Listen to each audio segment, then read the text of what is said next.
Assalamualaikum warahmatullahi wabarakatuh. Selamat pagi dan salam sejahtera untuk kita semua.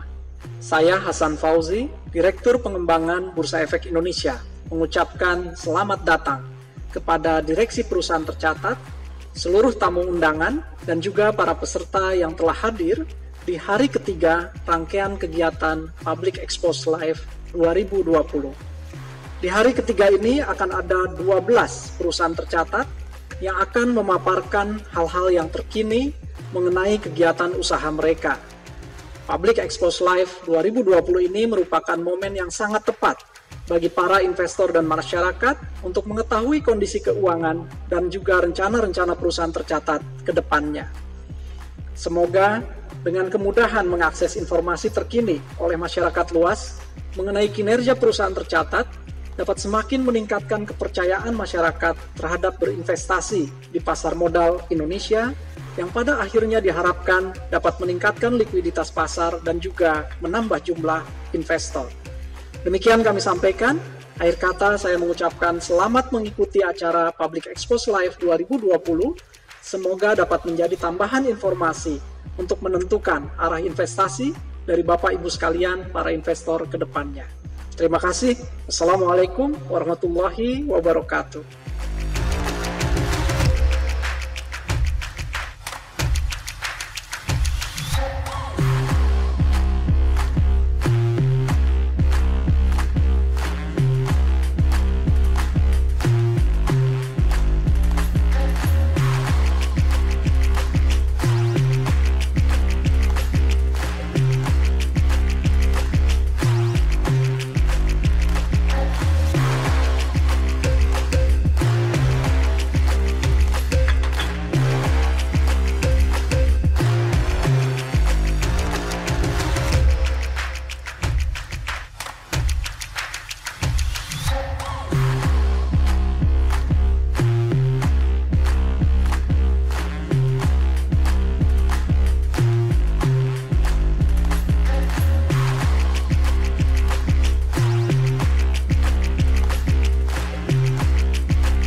Assalamualaikum warahmatullahi wabarakatuh. Selamat siang Bapak dan Ibu. Salam sejahtera untuk kita semua.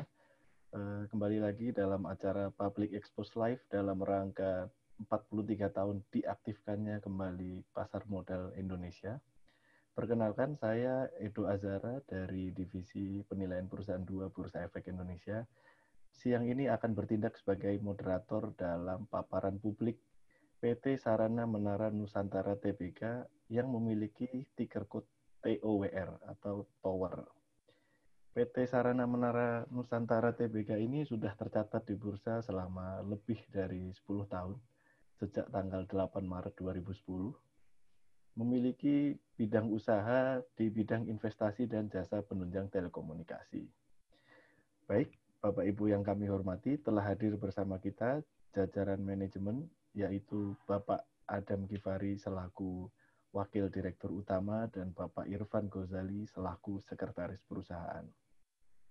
Sebelum memulai acara, saya akan membacakan beberapa informasi. Untuk sesi tanya-jawab akan dilakukan seusai presentasi selesai. Bagi hadirin yang ingin bertanya, kami persilahkan untuk bertanya melalui fitur chat di kolom pertanyaan. Kemudian di akhir acara, mohon untuk dapat mengisi kuesioner. Kepada Bapak Irfan dan Adam, untuk mempersingkat waktu dan tempat kami persilakan.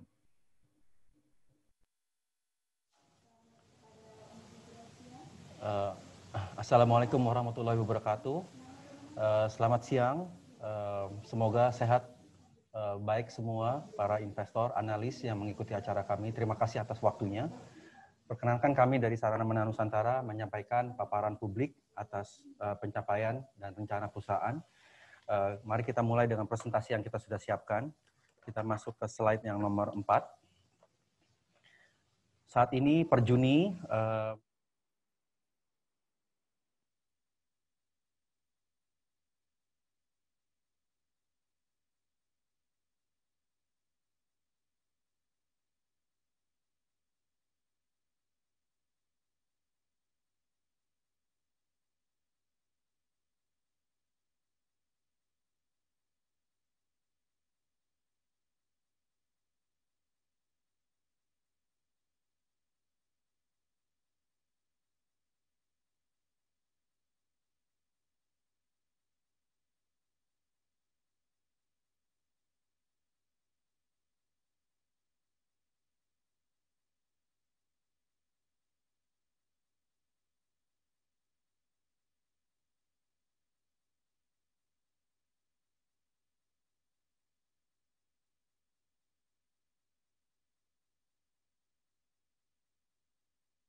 yang kuat dengan rasio net debt to EBITDA 2,5 kali, yaitu rasio yang sama dengan first quarter yang lalu.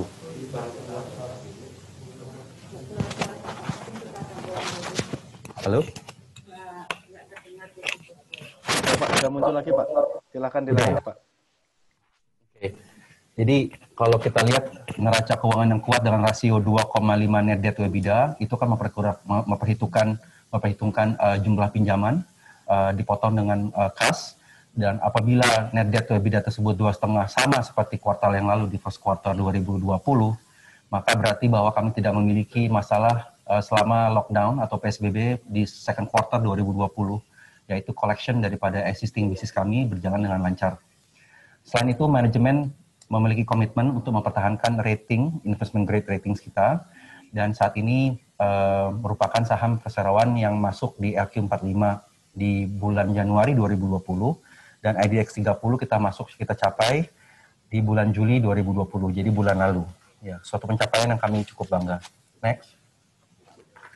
Sejarah singkat perseroan adalah Perseroan didirikan pada tahun 2008 di Kudus, Jawa Tengah. Ya, Perseroan mengawali kegiatan usahanya melalui akuisisi 99,99% saham Protelindo, yaitu anak usaha utama Perseroan saat ini. 2 tahun berikutnya, Perseroan mencatatkan sahamnya di Bursa Efek Indonesia. Ya, jadi sudah 10 tahun 6 bulan kurang lebih dengan kode saham POWR. Nah, membangun Menara BTS kami lanjutkan dari 2008 sampai saat ini, yaitu Menara BTS, build to suit tower, dan memperbanyak colocation, yaitu menambah revenue di atas infrastruktur yang saat ini kita miliki. Dan kita juga melakukan beberapa akuisisi, termasuk milik Hutchinson, milik Indosat, dan XL, serta beberapa perusahaan menara independen berskala yang lebih kecil. Lalu di Juli 2015, kita mengakuisisi PT i4T Solusi Infotech atau i4T, yaitu perusahaan yang berfokus pada bisnis non-tower, terutama fiber optik, ya, dan microcell, dan itu mengoperasikan jaringan kabel sorot optik saat ini dan menumbuhkannya sampai saat ini. Per 30 Juni kami mempertahankan perusahaan kami sebagai penyedia infrastruktur telekomunikasi independen terbesar di Indonesia. Dengan kata-kata independen kami harus garis bawahi.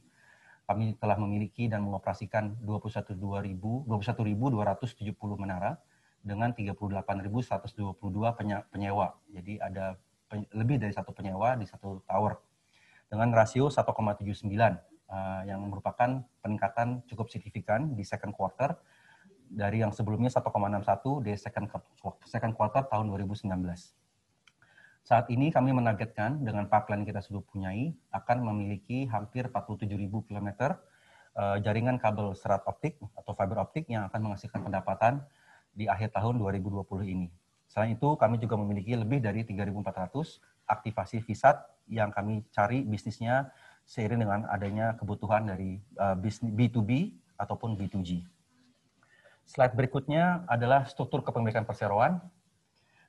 SMN yang kotaknya paling besar dengan huruf paling 3 huruf SMN atau kode saham TOR. Anak usaha kami yang terbesar adalah Protelindo, yaitu brand yang terkenal juga di bisnis tower di Indonesia. Lalu ada i4T di bawahnya lagi. Kami anggap itu i4T adalah perusahaan yang non-tower yang membesarkan SMS secara konsolidasi dalam hal non-tower, terutama fiber optics. Dan 3 pemegang saham utamanya adalah SAI sebesar 51,3%. Dan ada saham treasury sekitar 1,6%. Kami juga memiliki beberapa anak usaha lain yang pada dasarnya bergerak dalam menara ataupun fiber optik serta hal-hal yang lain. Masuk ke slide nomor 8. Industri menara telekomunikasi ini merupakan features, merupakan ciri-ciri yang banyak dimiliki oleh para operator telekomunikasi Indonesia. Kami melihat dari juga yang kami miliki yaitu kontrak jangka panjang, ya, sehingga memiliki pendapatan revenue yang terprediksi dengan umur kontrak 10 tahun atau bahkan lebih, yang kontrak-kontrak tersebut tidak dapat dibatalkan dan dapat diperpanjang. Nilai kontrak saat ini bila digabungkan semua lini bisnis kami mencapai 53 triliun dan jatuh tempo terpanjang ada di tahun 2033. Nomor 2 adalah ketergantungan penyewa, karena operator telekomunikasi yang menyewa infrastruktur kami biasanya memperpanjang kontrak karena jaringan telekomunikasi yang cenderung sulit dirubah dan apabila dirubah berdampak terhadap jaringan mereka. Dan itu berdampak kepada ujungnya customer mereka yang mengalami gangguan. Selain itu, ada biaya relokasi tinggi dan kesulitan mendapatkan lokasi baru yang menjadi alternatif dari tower-tower yang sudah ada. Poin ketiga adalah potensi colocation atau sharing atas infrastruktur yang sudah dimiliki, baik itu fiber ataupun tower, yaitu kita memiliki potensi tambahan pendapatan dari penyewa kedua dan ketiga atau konsep yang disebut colocation dengan pengeluaran belanja modal yang relatif rendah karena infrastrukturnya sudah ada, sudah kami miliki, sudah kami investasikan dan sudah kami pelihara, siap untuk dipakai. Yang keempat adalah industri ini cenderung memiliki barrier to entry yang tinggi. Karena pemain baru membutuhkan investasi yang besar, harus dibayar di muka. Setiap tower membutuhkan investasi yang besar, begitu juga fiber optik. Skala ekonomis harus dimiliki supaya bisa menyediakan layanan yang baik, serta memberikan return yang baik untuk pemegang saham. Selain itu juga harus memiliki pengalaman yang komprehensif. Khusus untuk Indonesia, industri ini masih tertutup untuk kepemilikan asing yang ingin memiliki perusahaan menara di dalam bisnis ini, yang menginginkan kepemilikan controlling di dalam perusahaan tower. Lalu berikutnya, telco cenderung melakukan outsourcing dan divestasi menara untuk meningkatkan efisiensi sehingga mereka dapat berfokus kepada bisnis utama mereka, yaitu menawarkan layanan telekomunikasi. Selain itu, poin nomor 5 di slide nomor 8, industri yang masih bertumbuh terus. Kami percaya dengan ini, kami sudah berada di bisnis ini selama 13 tahun. Ada peningkatan permintaan data dan tuntutan peningkatan kualitas layanan yang baik, sehingga menciptakan kebutuhan untuk tambahan menara dan kabel serat optik, fiber optik. Ya, apabila nanti ke depannya 5G itu terjadi, kami percaya 5G akan membutuhkan tambahan menara, bukannya menggantikan menara yang sudah ada atau existing. Ini berdasarkan pengamatan kami dari tren perubahan teknologi sebelumnya. Selain itu juga kami melihat apa yang terjadi di negara-negara yang mengimplementasikan 5G seperti di Amerika dan di Eropa. Slide berikutnya ini observasi kami berdasarkan data-data yang kami himpun dari industri. Kami memperkirakan sekitar 90% di slide 9 pengguna internet di Indonesia, 90% pengguna internet di Indonesia menggunakan handphone atau wireless device. Bisa dilihat di chart sebelah kiri, masing-masing operator dari tahun 2014 sampai 2019 itu pertumbuhan datanya setiap tahun 130-120%, dan itu berlanjut sampai di 2020 ini itu tumbuh lebih dari 50%. Kami belum memiliki data terbaru per Juni untuk semua operator. Kami perkirakan ini pada dasarnya angka Desember dan Maret, tapi kami cukup yakin seiring dengan kebutuhan internet selama lockdown ataupun relaksasi PSBB, itu masih ada pertumbuhan yang cukup signifikan. Karena data communication atau internet sudah merupakan kebutuhan primer dan akan menjadi faktor penting atas pulihnya ekonomi pasca COVID-19. Pasca pandemi ini, kami juga melihat beberapa tren, ya kan, di 2G teknologi 2002, 2008 itu siklusnya yang pertama, 3G juga 7 tahun berikutnya, lalu ada 4G kami perkirakan bisa sampai 7 tahun gitu. Jadi masih cukup lama dan kita berada di tahun ketiga di tahun 2020 saat ini. Tapi ada kemungkinan 5G disiapkan dari sekarang karena behavior keinginan daripada masyarakat dipercepat dengan adanya COVID-19, yaitu digitalisasi kehidupan kita. Ada permanent shift menggunakan e-commerce, belanja menggunakan aplikasi, digital banking, dan selama kita lagi ada di bursa ini juga teringat bahwa ada wealth creation di pasar modal dengan meningkatnya secara signifikan jumlah pemilik rekening saham misalkan, ya itu dibantu juga oleh adanya digitalisasi, orang bisa transaksi jual beli saham di mana saja dan itu membutuhkan akses internet yang sering juga wireless dan reliable. Dan sering juga ada permintaan dari masyarakat untuk social media ataupun entertainment yang meningkat menggunakan wireless device-nya masing-masing. Slide berikutnya, slide 10, ini menggambarkan apa yang terjadi apabila sebuah perusahaan menara telekomunikasi di sebelah kiri itu hanya melakukan build to suit atau hanya membangun dengan kontrak 10 tahun. Setelah membangun menara tersebut lalu disewa 10 tahun. Nah, di kolom pertama ada tahun pertama dengan 100 tower, lalu ada penambahan 10 tower setiap tahun sampai tahun 10 tahun kemudian jumlah towernya terakumulasi mencapai 200, lalu ada perpanjangan seperti biasa yang kita lakukan dengan asumsi yang konservatif, churn rate ada minus 2 di situ atau 2%. Jumlah towernya dari 110 menjadi 202, revenue-nya cenderung terus meningkat karena nature-nya adalah revenue dari tower tersebut sewa 10 tahun. Nah, apabila masuk ke kanan, apa yang terjadi dengan tower tersebut apabila ada colocation, itu meningkatkan return on investment dan mempercepat payback period atas investasi awal untuk tower tersebut. Jadi di kolom pertama ada nomor 1, yaitu tenant penyewanya, pendapatan dari 144 juta per tahun menjadi 2 kali lipat, 288. Posisi TOR saat ini, tenancy ratio di 1,79. EBITDA meningkat signifikan, margin EBITDA membaik, belanja modal dan sewa tanah meningkat, tapi tidak sebesar peningkatan revenue dan EBITDA. Yang terjadi adalah unlevered return on investment meningkat dari 11% menjadi 20,6%, dan payback period menggunakan EBITDA tersebut menjadi turun dari 8,8 tahun menjadi 4,9 tahun. Dan grafik di bawah di halaman 10 kanan itu merupakan gambaran daripada apa yang terjadi dengan tower tersebut untuk revenue-nya. Slide 11 ini menggambarkan potensi yang kami percayai ada di Indonesia untuk industri menara telekomunikasi. Jadi ada penetrasi jaringan dan kecepatan layanan 4G yang masih rendah, masih ada kesempatan untuk diperbaiki. Ada mendorong potensi pertumbuhan penetrasi jaringan 4G.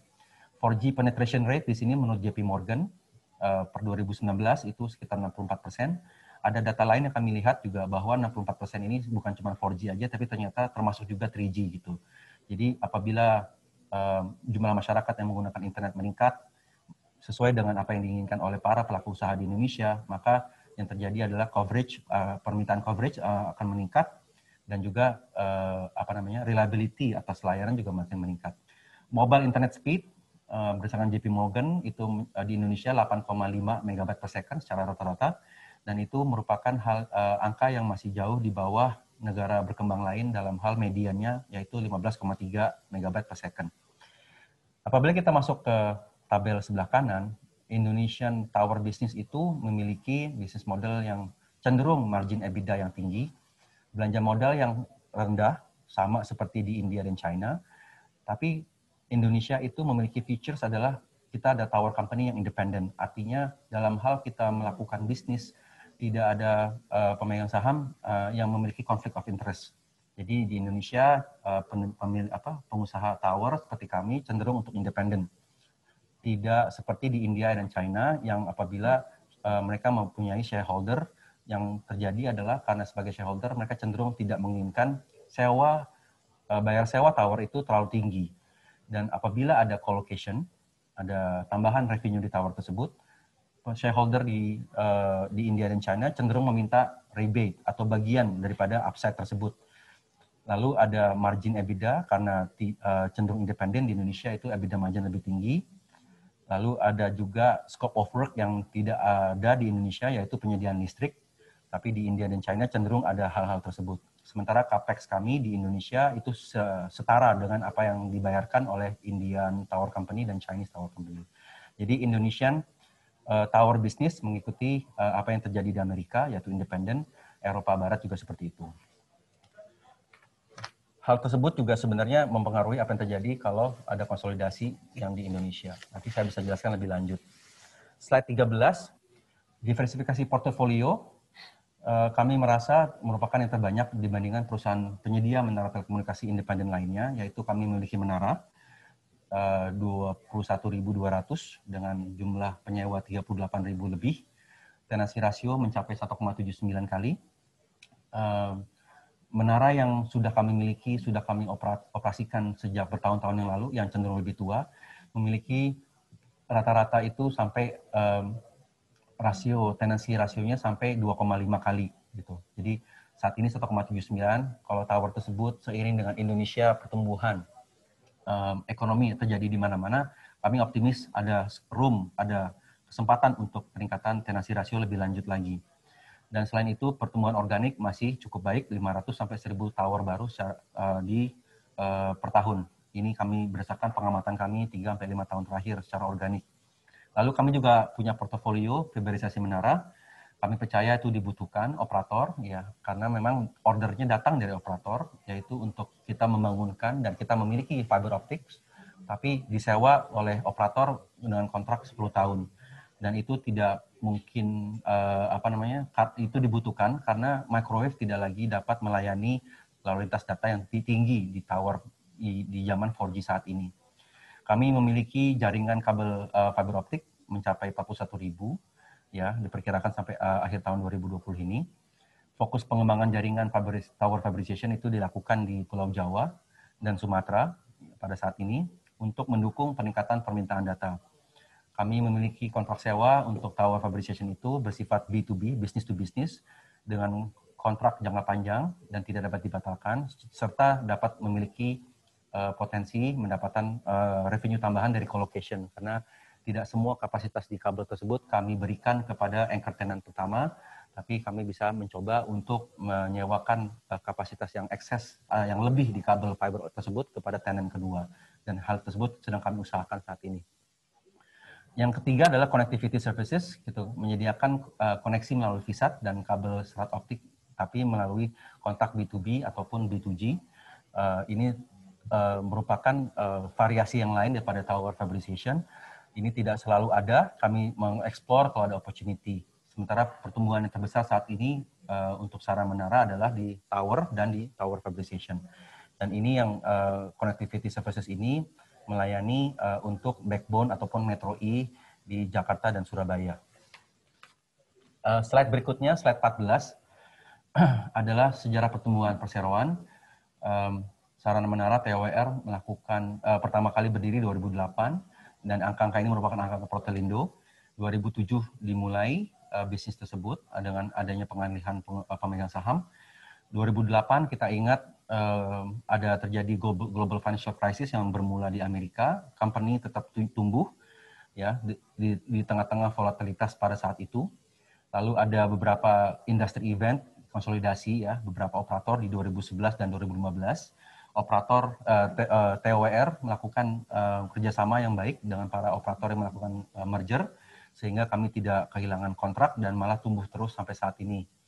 Seperti kita tahu, di Indonesia sudah ada beberapa kali konsolidasi yang terjadi, baik merger ataupun berhentinya usaha beberapa operator di Indonesia. Dan di sini bisa dilihat bahwa ada akuisisi 5.000 tower di 2007 sampai 2012, ada akuisisi I-Forte, ada menaranya, ada fiber optics-nya, dan terus sampai terakhir kita mengakuisisi selesai 1.640 tower dari XL. Dan jangan lupa juga bahwa di 2020 ini second quarter terjadi krisis yang namanya COVID-19, pandemi di Indonesia dan seluruh dunia, perusahaan tetap tumbuh dan collection berjalan dengan baik. Angka-angka yang di bawah ini, tabel-tabel yang panjang itu merupakan angka tahunan, kecuali paling kanan itu merupakan angka setengah tahun, yaitu 21.200 tower, lalu revenue pendapatan ya 3,685 triliun, EBITDA 3,164 triliun, dan AFFO yaitu Adjusted Funds from Operations yang ada perhitungannya di bawah, tulisan kecil, di mana itu EBITDA dipotong dengan bunga, pajak, dan maintenance capex. Itu angkanya mencapai hampir 2,4 triliun dalam 6 bulan pertama tahun 2020. Strategi perseroan adalah, kalau bisa lihat slide 16, kita berupaya untuk mempertahankan posisi kita sebagai perusahaan infrastruktur telekomunikasi independen terkemuka di Indonesia, serta memberikan imbal hasil yang optimal kepada para pemegang saham. Jadi strategi kami adalah build by return, yaitu selalu berusaha untuk membangun infrastruktur. Jadi kalau bisa diingat, kenapa kita bisa dapatkan tenancy ratio yang tinggi di second quarter, itu merupakan hasil bertahun-tahun perusahaan TOWR rajin, secara disiplin, melakukan investasi dan melakukan akuisisi. Jadi menggunakan likuiditas neraca untuk membangun tower baru, membangun fiber optik, dan juga melakukan akuisisi. Dan mencapai kami saat ini 21.200 tower. Lalu di paling bawah adanya return, yaitu kita mempertahankan kebijakan dividen. Kami melakukan pembayaran dividen sejak 2017, dan juga kami saat ini ada melaksanakan program buyback saham, dan ada komitmen juga dari manajemen yaitu mempertahankan investment grade ratings, ya, itu untuk membantu perseroan dan manajemen mendapatkan akses ke pendanaan yang terbaik yang ada di pasar di saat ini. Slide berikutnya, slide 18 adalah pertumbuhan menara 17%, ya. Ini 12 bulan yang berakhir Juni 2020 dibandingkan Juni 2019, kami tumbuh menara 17%. Pertumbuhan tenan 30% lebih, ya. Jadi ada organik ataupun inorganik. Kami percaya tahun ini sebagian besar dari pertumbuhan revenue SMN TOWR itu adalah berasal dari pertumbuhan organik, ya, fiber optik ataupun tower. Jadi merupakan pencapaian tersendiri. Rasio tenancy ratio meningkat 1,79 di second quarter dari tahun yang lalu 1,61 di second quarter 2019. Slide 19 berikutnya. Pertumbuhan pendapatan 20,6%, ya, ada berasal dari akuisisi apabila dibandingkan tahun ke tahun, year on year. Pendapatan sewa baru secara neto itu 172 miliar, ya kan, ya, lebih besar pendapatan dari sewa baru, yaitu bisnis organik kami.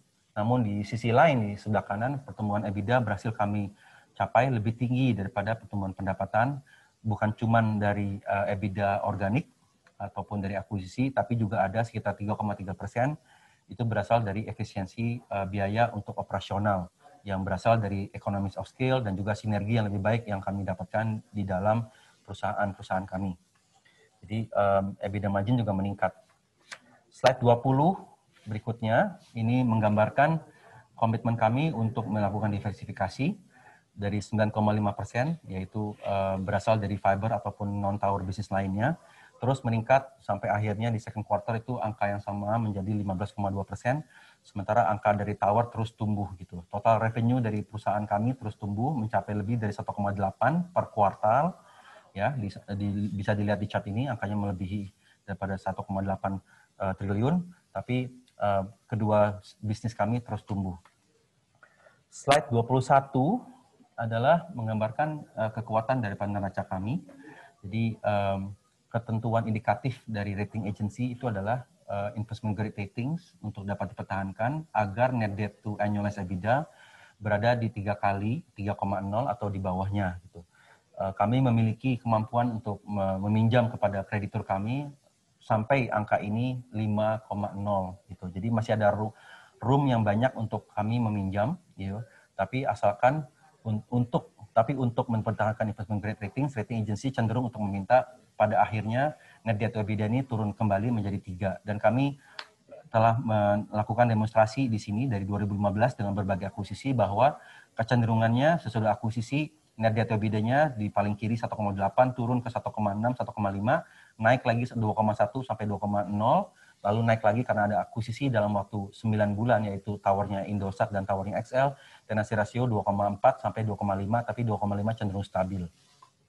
Jadi dalam 2 kuartal yang terakhir, jumlah pinjaman kami 17,6 triliun, ya, dan interest coverage ratio kami 0,2, cukup sehat. Tingkat bunga pinjaman kami saat ini adalah 5,9%. Sementara apabila dilihat cenderungnya bisnis tower ini memiliki EBITDA dibagi invested capital sekitar 11% di slide yang awal-awal tadi kami sudah sampaikan. Slide 22 adalah ringkasan laporan keuangan. Ini untuk laba rugi. Bisa dilihat 3 kolom paling kanan adalah second quarter dibandingkan dengan second quarter tahun sebelumnya. Revenue pendapatan tumbuh 20,6%. Ya, lalu ada EBITDA di paling kanan bawah 25%, mencapai 1,6 triliun di kuartal ketiga yang berakhir Juni. Lalu net profit itu meningkat 51% di Juni selama 3 bulan berakhir Juni dibandingkan dengan periode yang sama 2019 second quarter. Lalu untuk berikutnya sudah selesai paparan dari kami. Saya kembalikan ke Pak Edo untuk langkah selanjutnya apabila ada tanya jawab. Baik, terima kasih Pak Adam paparannya. Saya selalu senang melihat presentasi dari tower ini karena bisnisnya selalu tumbuh dari waktu ke waktu. Terdapat 500 peserta yang hadir dalam acara webinar kali ini dan sudah ada 37 pertanyaan. Mungkin untuk memulai, saya mulai dengan pertanyaan pertama Pak. Dari saya sendiri karena kebetulan tahun kemarin ini saya juga sebagai moderatornya Tower. Kalau boleh tahu Pak, apa strategi dan rahasia di balik berhasilnya Tower masuk di indeks IDX LQ45 dan IDX 30 Pak? Ya, berdasarkan apa yang kami hadapi ya, kami berusaha untuk meningkatkan compliance yang tidak kalah penting itu. Pertama, lalu yang kedua, kami berusaha untuk melakukan disclosure sebaik-baiknya. Jadi website kami review secara periodik dan cenderung lengkap gitu. Dan habis itu kami juga aktif berbicara. Tapi yang tidak kalah penting juga adalah performance kinerja dari perusahaan, top line, pertumbuhan, kemampuan untuk beradaptasi, mendengarkan konsumen kita. Kita menyebutnya di dalam itu know your customer.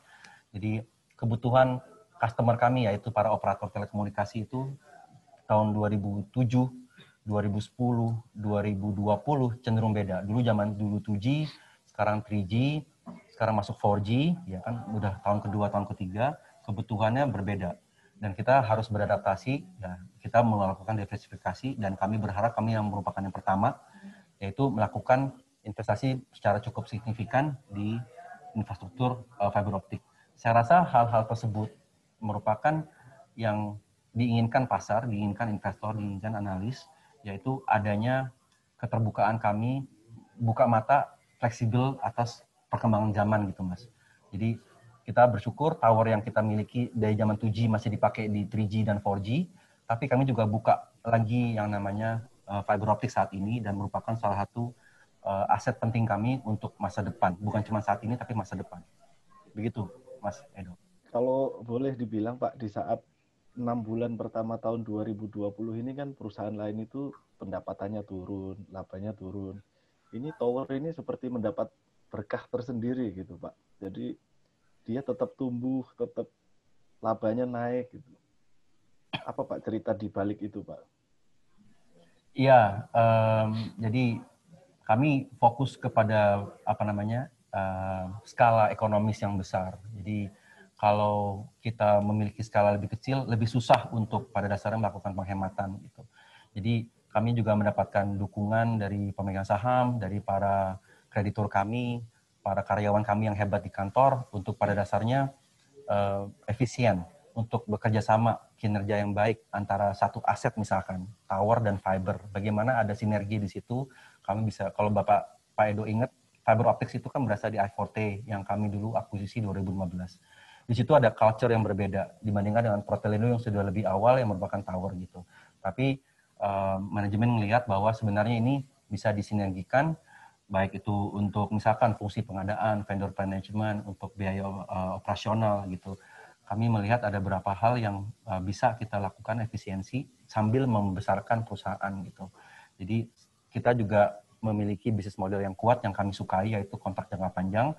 Ya, sesudah kita dapatkan aset tersebut, kontrak baru sewa ataupun kontrak baru dengan akuisisi, ya kita lakukan efisiensi biaya di operating ataupun di pinjaman gitu. Dan itu terbantu dengan rating kami yang baik gitu. Jadi ini semua merupakan strategi yang koheren gitu, Mas Edo.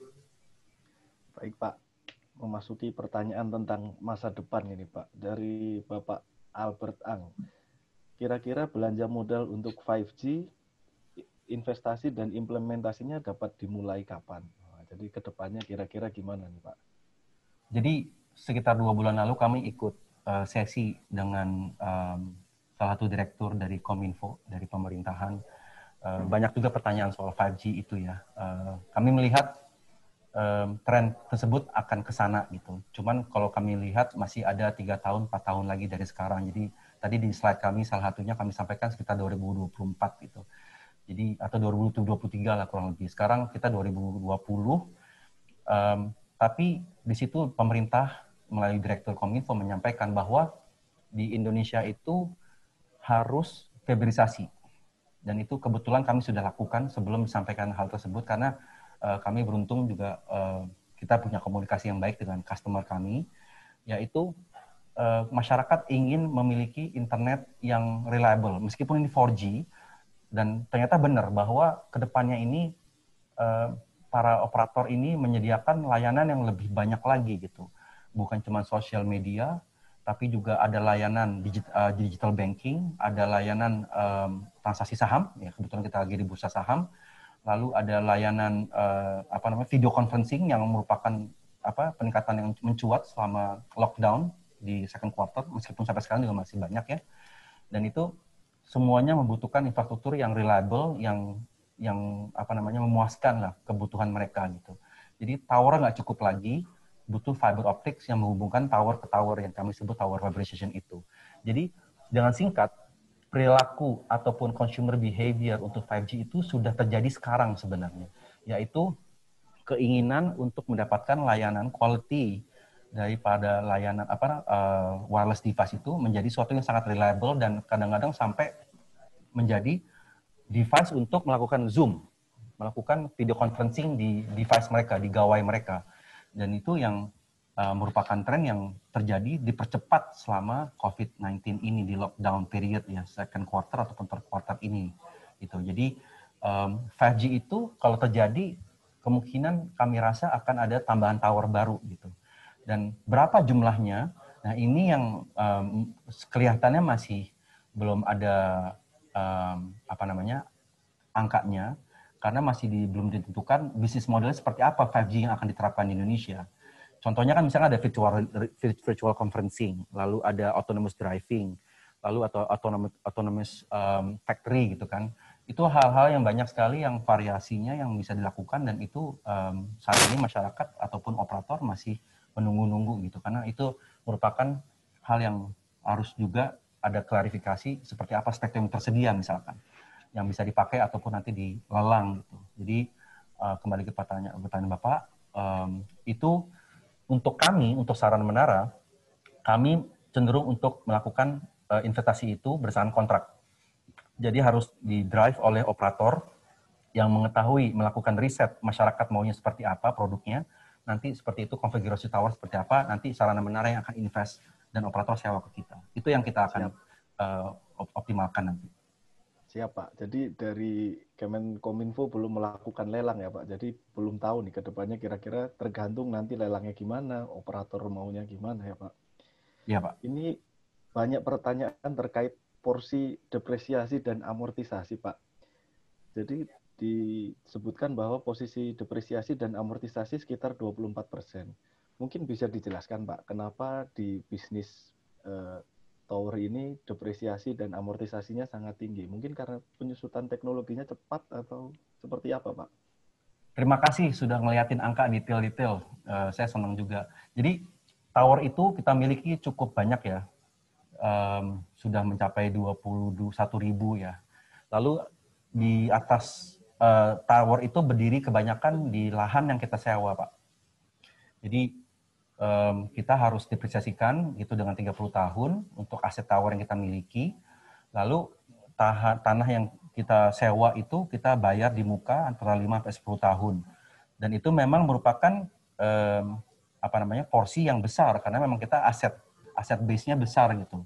Tapi pada saat yang bersama ini merupakan satu hal yang membedakan kita dengan skala yang besar bahwa sulit untuk menggantikan posisi tower company yang besar seperti kami gitu, karena semua tower yang kita miliki dengan 38.000 kontrak sewa itu merupakan cash flow, Pak. Jadi kita nggak serta-merta membangun tower menginginkan atau lalu berharap mendapatkan kontrak belakangan, tapi capital expenditure, belanja modal yang kita spend itu dibantu atau sudah disupport, ada konfirmasi akan disewa 10 tahun gitu. Colocation, fiber optics, ataupun tower baru gitu. Jadi hal tersebut yang pada dasarnya membuat kami ya harus investasi di awal, tapi yang penting juga adalah EBITDA-nya seperti apa, dampaknya gitu kan. Dan beruntung kami cukup besar dan tambah besar, EBITDA margin-nya juga terus tumbuh gitu, Pak. Dan bottom line juga terbantu karena skala kami besar, rating kami baik, jadi kami juga dapat efisiensi di berbagai hal di dalam perusahaan, operasional ataupun financial. Ya Pak, kalau saya lihat memang dari segi neraca memang cukup kuat Pak, sampai melakukan buyback segala macam Pak. Nah ini ada pertanyaan terkait buyback Pak. Kira-kira masih akan terus melakukan buyback atau sudah selesai, dan berapa kira-kira yang sudah dilaksanakan dan sisa dananya masih ada berapa Pak?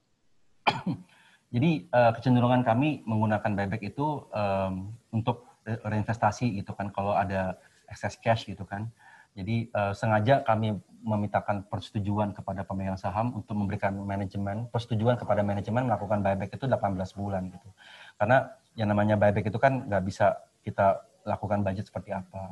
Persetujuan dari pemegang saham yang diberikan kepada kami adalah sampai 5% dari total saham yang di store dan yang paid up capital ya 5% dari total saham. Tapi ya kami tidak harus menghabiskan segitu banyak. Ya kami juga sambil menimbang-nimbang alokasi daripada revenue uang yang kami terima dipotong dengan beban operasional dan bunga, kami bisa pakai untuk apa aja, ada dividen, ada capex, dan juga beberapa untuk belanja modal gitu. Jadi dengan kata lain masih panjang waktunya Pak. Kita dapat approval itu Pak Irfan sekitar bulan Mei ya. Sekitar bulan Mei, sekarang kita di bulan Agustus, jadi 3 bulan sudah lewat, masih ada 15 bulan lagi gitu. Kesempatan kami kita bisa memilih-milih capex, dividen, ataupun buyback. Ya, kalau dilihat memang catatannya tiap tahun rutin bagi dividen nih Pak. Tahun kemarin bagi dividen 46 per saham, sebelumnya 43, sebelumnya 41. Wah, minum dulu nggak apa-apa Pak, santai Pak. Kira-kira kalau misalnya pertumbuhan ke depannya Pak, dengan porsi investasi yang harus dilakukan sekian persen, harus bagi dividen, akan ada penambahan modal atau penerbitan obligasi global Pak, atau mungkin obligasi dalam negeri? Corporate action apa? Ya, kita sudah launching penawaran umum berkelanjutan kami yang kedua. Yang pertama kami punya itu tahun 2016. Lalu sekarang kita 2020 ini kita launching, insya Allah minggu depan ini sudah efektif ya. Emisi kita yang pertama, jadi ya kita berusaha untuk mengkapitalisasi, memanfaatkan kesempatan suku bunga pasar yang sedang turun, ya sambil pada dasarnya ya disiplin lah, karena kita harus mengimbangi antara pinjaman dari bank, pinjaman obligasi, pinjaman yang bunganya mengambang, pinjaman yang bunganya tetap. Jangan semuanya tetap juga, sebagian mungkin mengambang, tapi supaya ada porsi yang ideal gitu. Sedangkan kami lakukan itu dengan emisi obligasi. Kemungkinan besar kami melakukannya lebih kepada rupiah, Mas Edo.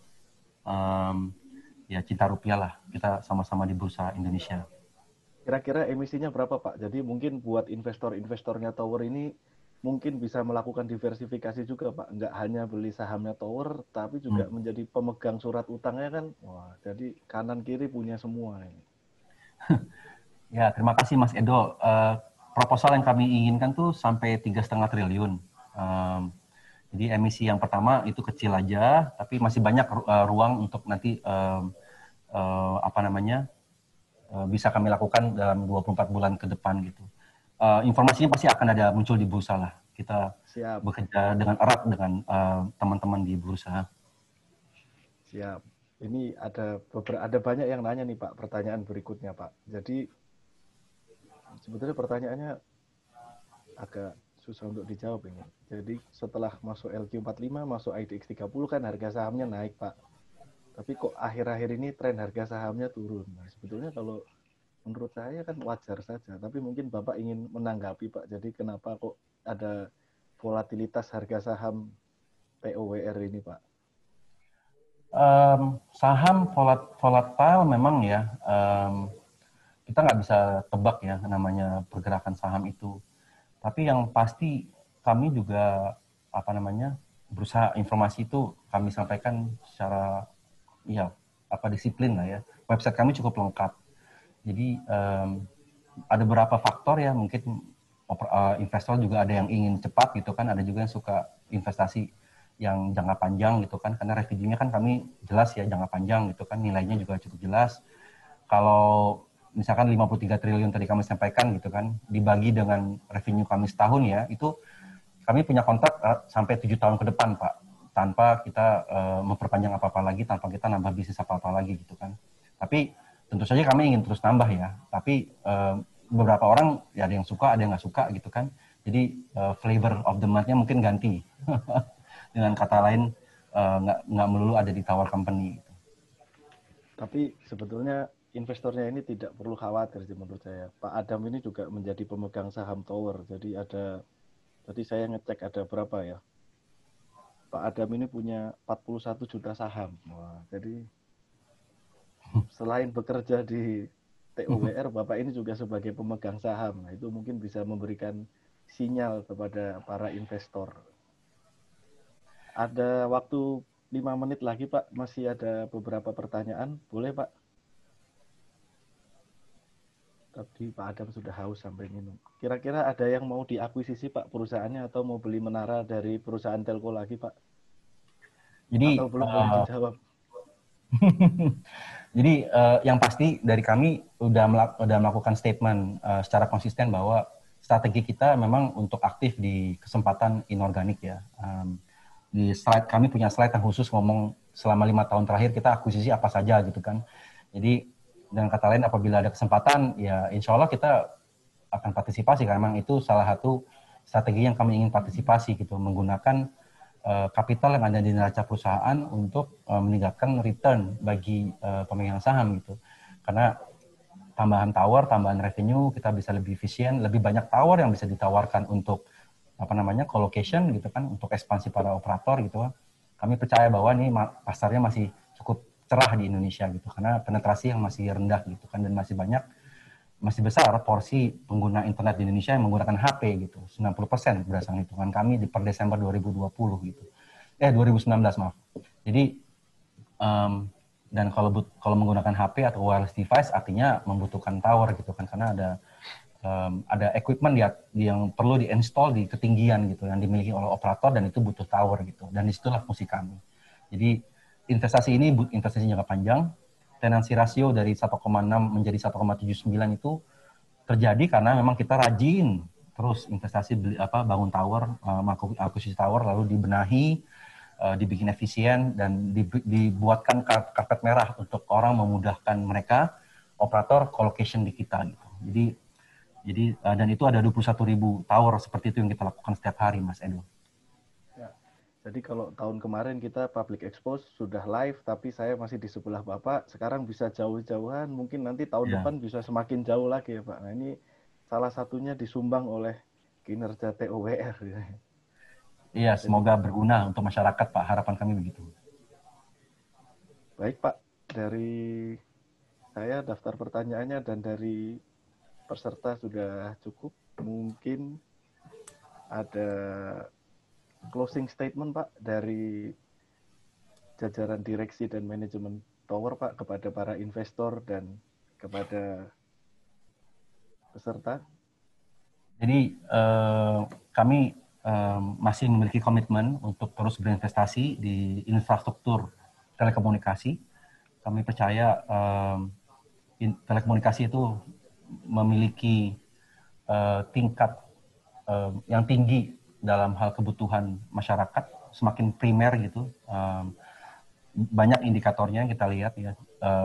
Zaman COVID ini, waktu pandemi ini, ada berita misalkan ada allowance untuk aparatur sipil negara ASN.